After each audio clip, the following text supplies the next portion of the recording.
কথা যেটা মনে পড়ছে এটা কি কইলি তা আর সকলবেলা আই না নাই পরে আগুনের সম্ভাবনা কম, বাসি না মরি কমবালা মরে যে কথাটা কই যে কি আরিফ কইলি তেমনি মার হাবা কয় না রে, জোরে কয় না মার হাবা। রাজা সৈন্য ফাটাইছে, শুধু একটা দেশ, রাজার বিশাল বাহিনী গিয়া ঠেক গিয়েছে, ঠেকিয়া গেছে। আইসা পরে সেনাপতির দিকে কিও তোমরার মতো মাইসে একটা উপজেলা একটা গ্রামের লোকে ফাল্লা না, ঘটনা কিটা? আমরা হইলাম প্রশাসন, পুলিশ সব আছে আমাদের, এরপরে ফলাবাইনের তোমরা এই সামান্য কয়জনের লোকে ফাল্লা না, কারণ কি? সেনাপতি কয় রাজমশাই আমাদের হারার পিছনে 101টা কারণ আছে। কয়টা? এই 3 লাখ জনা ফইলাটা কয় ফইলাটা কই তৈলে কয় কয় আমরা তো তারা শুরু কম মানুষ না, আমরা গিয়ে তোকে ঘেরাও দিয়া লাইছি। তো এরপরে তারা আবার বাসে কেমনে, তোমরা ঠকো কেমনে? কয় ঘেরাও দিয়ে বন্দুক করে এবার করে লাইছি না। কয় এরপরে গল্লি বেলায় রেডি করে লাইছি না। তো বন্দুকও বার করে লাইছো, ঘেরাও দিয়া লাইছো, গুল্লিও রেডি, তো কি আঙ্গুল কি অবশ্য হয়ে গেছে গা?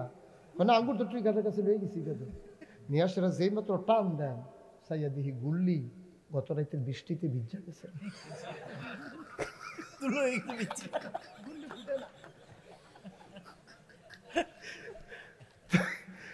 রাজমশাইকে আর বাহিনী কোন লাগতো না, সারছে এই একটা গুল্লি ভিজা গেছে কত, তোমরা আর জিতবা কেমন? এটা তো কোনি খাওয়ার না কোথায়, তোমরা যে বাইরে খেয়েছো না, এটা তো কোফাল না।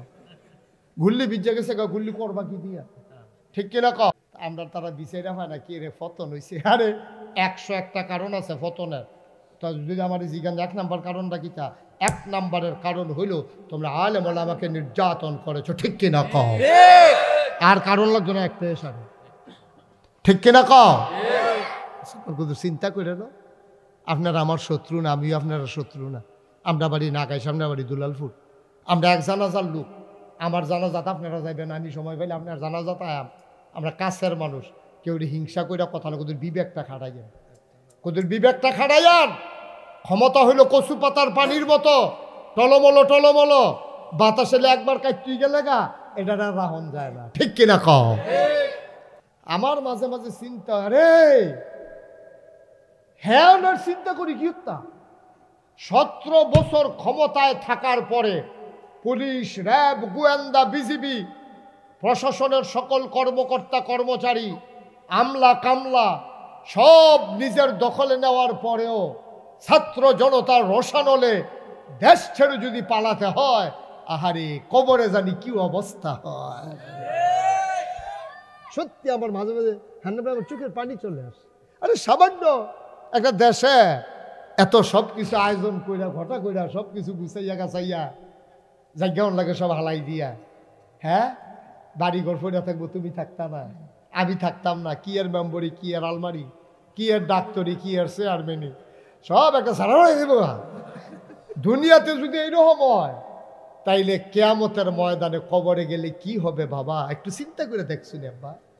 কুদ্দুর চিন্তা করতাম মনটায় কয় না, কুদ্দুর একটা কথা কন যা গেছে না, একটা কথা কন গেছে না, তুমি কথাটা কইছো বিরুদ্ধে গেছে গা, তোমার জাউনটাকে ঠেঙাই লইছে, কত এই আলেমের চাকরি চলে গেছে, কত বক্তাকে তোমরা বেজ্জতি করে মঞ্চ থেকে নামিয়ে দিয়েছ।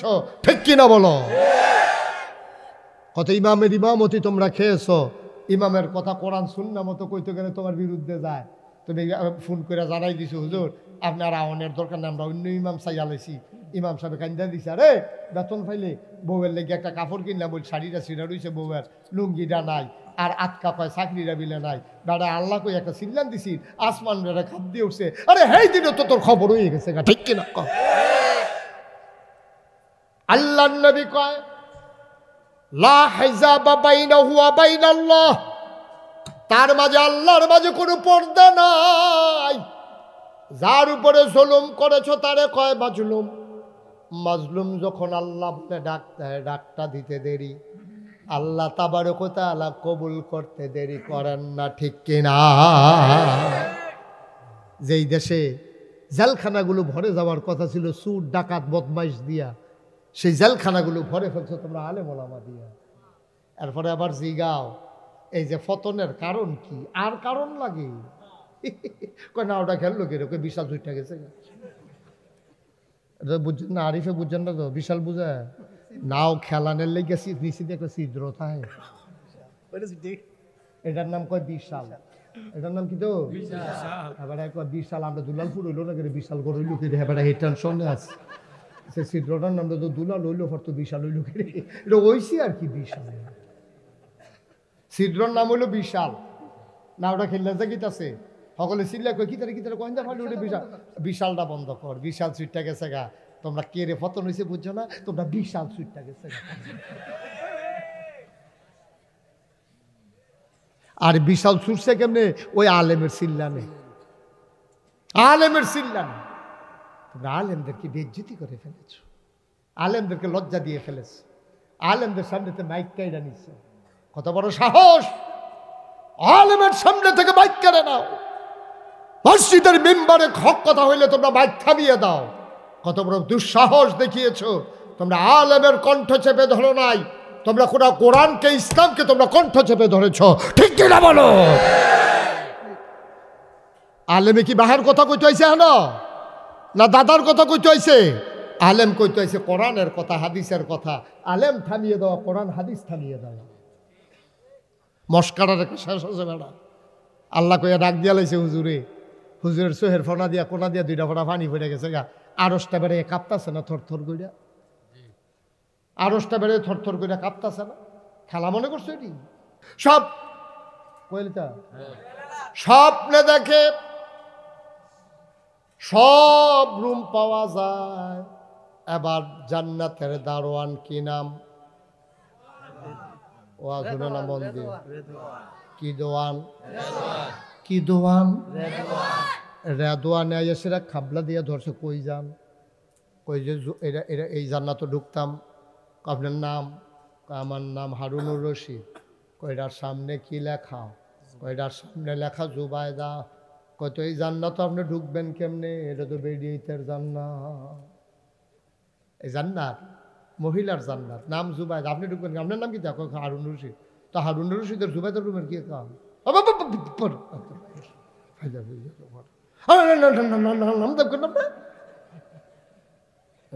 জুবায়দার ইয়া জান্নাতের ভিতরে সরেন তো সরেন। জুবাইদা ইয়া হারুন রশিদ। ও ধোকাধুকি করে না, জুবাইদা কার এটা জিজ্ঞাসা পারো না তুমি? আমার আমরা ওয়াইফ না? আমার ওয়াইফ, আমি ঢুকতাম না, তুমি ঢুকবে আমার ওয়াইফের রুমের ভিতরে? রাদওয়ান ডাক দিয়া কয়, ভাই সাহেব এটা দুনিয়ার বেড়াগিরি না, দলটা ক্ষমতা আছে দেখে আপনি টিউনুরে লাথি দিয়ে হালাই দিবেন। করছেনি রে কাজ, এটা দুনিয়া না, দলটা ক্ষমতায় আপনি দলটা করেন, ওসি সাবরে ঘুষি দিয়া লাইবেন। এটা হেই জায়গা না রে আব্বা, এটার নাম জান্নাত। এখানে যার যারটা তার তার, বাপের ওয়ারি সূত্রে ফুতে কোনো জান্নাত পাইতো না। স্বামীর অংশ সেখানে জান্নাতে স্ত্রী পাবে না, স্ত্রীর জান্নাতে স্বামী ঢুকতে পারবে না। বের হয়ে যান। খলিফা হারুনুর রশিদ জোর করে ঢুকতে গেছে, আর রেদওয়ানে যে এবারে ধাক্কা দিছে, ধাক্কার লগে লাভ দিয়া ঘুম ভাঙ্গা গেছে। লাভ দিয়া ঘুমের তুলছে, ধাক্কা দিছে যে জোরে, ধাক্কার লোকে ফাল দিয়ে উঠছে, সেটা কপালো গাম টাম জন্মা গেছে। ধাক্কা ধাক্কি হয়েছে তো স্বপ্নে। তখন এই কপালো গাম টাম জন্মা গেছে, বউয়ের দিয়ে পানি টানি খাইয়া। এই কথাটা কেমনি বউয়ের লোকে কয় যে তোমার জান্নাত ঢুকা লাইতাম ইসলাম, আমার তো কপালো জান্নাত নাই। এটা সরম না? এর লাগিয়া আবার ধুম ধরে রয়েছে। এইটা আর কইছে না। পরের দিন বউয়ের লোকে কয় কারবার দুইটা গইটা গেছে গা, কিতা করতাম? কিতা করলা তুমি? কই গত রাত্রে গত বিকালের ঘটনা বোধ ফুল গেছে। সুবহানাল্লাহ কইতেন না? গত বিকাল বেলা ওই যে বাহালুল জান্নাত বেচছিল, আমি তো কিনছিলাম, আপনি তো কিনছেন না, আপনি তো খাম খেলি করে আইটা গেলেন গা। আমার মনে হয় বাহালুলের কথাটা ফলছে, আল্লাহ বোধহয় আমারে দিছে, আপনারে দিছে না। আজ বিকালে গিয়া লই, আজ গিয়ে ঘর থেকে নালাম, লও রেডিও খানা দানার পরে আজ আগে আগে বাড়ুইলাম। হারুনুর রশিদ আর জুবায়দা সাইজা সুইজা ফাইক ফেয়াদা ফাটাইছে, চলো আমরা আবার ওই সমুদ্র সৈকতে বেড়াতে যাব, দেখো তো বাহালুল আছে কিনা। কয় জি, আজকেও ঘর রাখতে আছে। খলিফারে আইয়া কর্মচারী কইছে ঘর রাখতে আছে বেড়ায়, কয় চলো যাই। গিয়া সেটা কয় বাহালুল, কয় জি বাদশাহ। কয় কি আঁকতেছ? কয় ঘর আঁকতেছি। কয় এক একটা ঘরের দাম কত? কয় এক একটা ঘরের দাম এক একটা দুনিয়া।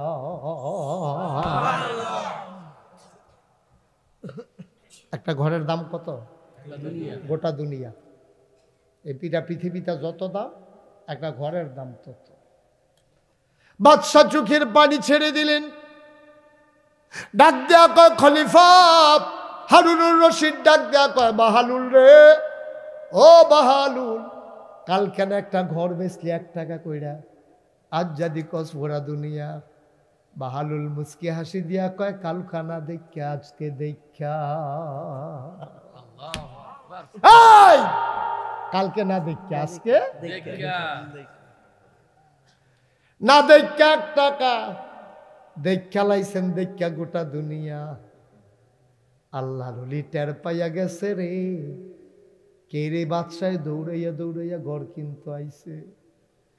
এবার বাদশার মনে টেনশন, বুঝলাম না, ঘটনা তো একটু ফ্যাসফুস লাগতে আছে। মাটির ঘর কিনলে জান্নাত ঘর হয় কেমনে, আকন্যা ঘর কিনলে। এবার খলিফা বইয়া লাইছে বাহালুলের লগে দিয়া, ডাক দেয়া কয় বাহালুল, পাগলামি করিস না, আমার কাছে আসল কথাটা ক। আমি এই দেশের বাদশা রে, তুই আমার দেশের প্রজা, আমি কোনো তোর শত্রু না, তুইও আমার শত্রু না। বাহালুল ঘটনাটা কি তা তুই কুদ্দুর আমারে খুললা ক।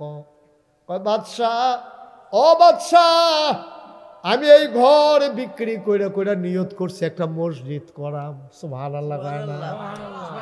আমার নিয়ত হইল আমি এমনি আইক্যা আইক্যা একটা মসজিদ করাম। আর আল্লাহর কাছে একটা দরখাস্ত দিছি, আল্লাহ যে মসজিদ বানাইব, তোমার বন্ধু নবী বলেছেন মাম্বানা লিল্লাহি মসজিদান বানাল্লাহু লাহু বাইতান ফিল জান্নাহ, যে দুনিয়াতে মসজিদ বানাবে আল্লাহ তুমি নাকি জান্নাতে তার জন্য ঘর বানাবা। আমার এই ঘর যে কিনবে 1 টাকা করে, এই টাকা দিয়ে আমি মসজিদ বানাবো, তুমি কিন্তু জান্নাতে তার ঘর বানাই দিও।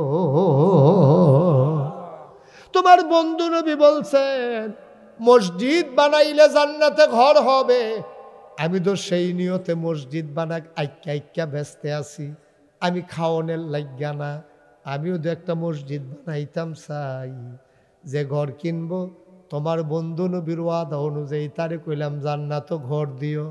জুবাইদায় বিশ্বাস কইরা ওই আকা ঘর কিনছে, টাকা তো বাহালুল রে দিছে না, টাকা দিছে মসজিদে। আল্লাহ তো কবুল কইরা লাইছে রে। বন্ধু নবীর কথা আল্লাহ ফেরত দেন না। নবীরা হইলেন মুস্তাজিবুদ দাওয়া, তারা যেই দোয়া করে তাদের দোয়া কবুল, তাদের দোয়া জীবনে কবুল হওয়া ছাড়া যায় না। যত নবী এবং রাসূল যত দোয়া করেছেন সব দোয়া কবুল হয়ে যায় বন্ধু। এবার বাহালুলের দোয়া, ওই যে ওই আল্লাহ নবী যে ওয়াদা করছে, ওই এই জুবাইদায় ঘর কিনছে, জান্নাত ঘর পাইছে। আপনি কিনছেন না, আপনি পান নাই। আপনিও যদি কিনতেন, আপনি ওই হারুনুর রশিদেরও ঘর জান্নাতে হয়ে যেত, ঠিক কিনা?